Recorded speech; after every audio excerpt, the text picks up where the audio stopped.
I'd like to present to the auditorium is that in the education plan there is a component of entrepreneurial education, which we think is essential to include financial education tools and concepts for this education.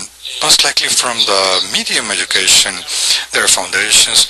Kaufman Foundation, I know, that is specializes in entrepreneurship and has a lot of games for children to train them or to make them interested in the financial concepts. And I think that we have the opportunity here through the children to get to the parents with leading edge knowledge, with tools that can improve their day-to-day lives. That is a challenge that we have, a big challenge we have in Colombia.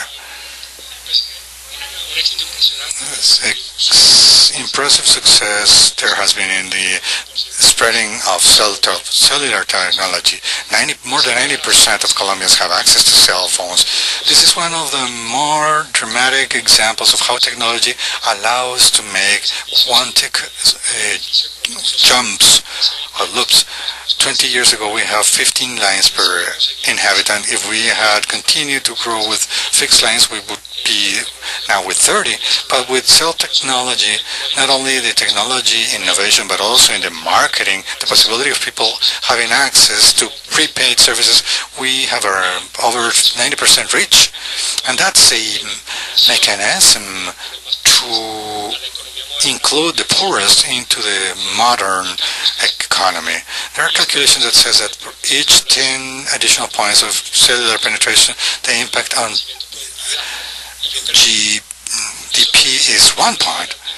That's going backwards. And going forward, the possibility of offering services, banking services through cellular networks, the impact will be greater. I had asked to look and to compare us with Africa and Philippines that are leading in bankarization of remittances, and we are not so bad about that. But I think we have to make a better link between the large cellular network penetration that we have and the provision of services, not only financial, but initially just the financial ones, through cellular telephones. Here we have some examples of Philippines, Kenya, South Africa that allow us to have some learnings and some histories very interesting that we can learn from. This slide is very important because it shows how economic strata 1 and 2, the poorest Colombians, have 77% of them have access to cell phones. And many through the prepayment modality, which is marketing and innovation more than technology innovation, which is extendable to other services. That means a revolution here and presents a huge challenge of using these devices that are in the hands of the poorest, and every time more to inform them, to provide them services and products that can improve their lives. Here we have a couple of diagrams on the cellular coverage in Colombia, as well as the coverage through non-banking agents. This government has made great efforts to get with financial services where places where no banks exist. There are great opportunities. It's very difficult to think that one can have banking services, sophisticated banking services through non-banking correspondence, but technology allows making outsourcing of that credit analysis in the, say, more sophisticated cities, so that the people who are on the field can leverage on the knowledge that exists in the cities to provide first-level services to the poorest and in remote geographies as well. Well, here we have some of the benefits that would exist with the development of this sector of mobile banking, so to speak, in all the chain of the sector and in the society environments. We have little time, so let's continue. This is a graph that surprised me the most.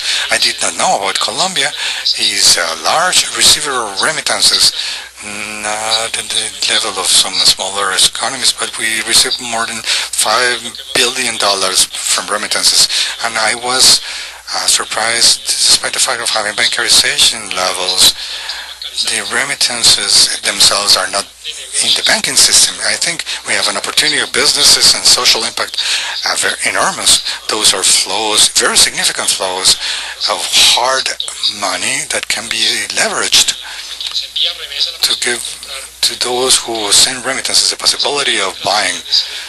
Obviously, the families decide how they invest their resources, but I believe that we have to open the possibility to the families of having access through their remittances, not only to consumption and to buying groceries, but also to be able to invest in health insurance, life insurance, and housing, using that somehow as a guarantor, the remitting, is living outside and has a credit capacity to ensure constant flows in hard currency that allows the family not only to satisfy basic needs, but also to buy under attractive conditions: education, health, durable goods, housing, and so on. There are some very interesting experiences in India, the Philippines, in these issues that we should replicate. For example, here in the coffee growing axis is suffering a difficult cycle in employment, and that's one of the slight decrease in remittances, but we can make a pilot in order to take advantage of these remittances, not only for satisfying immediate needs, but also to ensure development, employment, and investment.